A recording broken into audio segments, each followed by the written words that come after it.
Wow. I mean, I tell you, man, and I say this, and I bought the book shortly after it came out.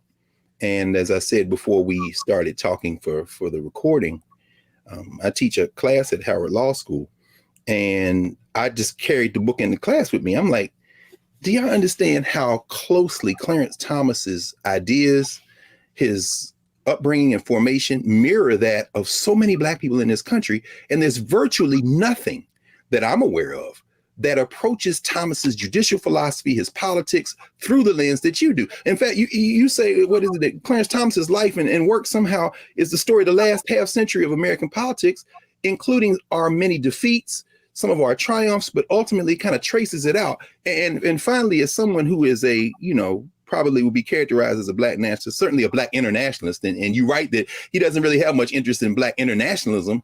You say, well, I didn't set out to frame him as a Black nationalist necessarily the way we would talk about Black nationalism, but I'm looking at the overlap of conservatism and Black nationalism. But Prof, you call Clarence Thomas a Black nationalist, man.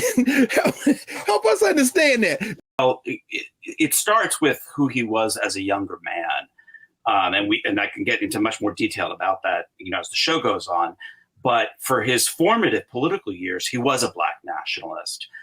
He had come north from the South. He was a student at Holy Cross, and he helped found the Black Student Union. He was part of a cohort of Black male students who was recruited in 1968.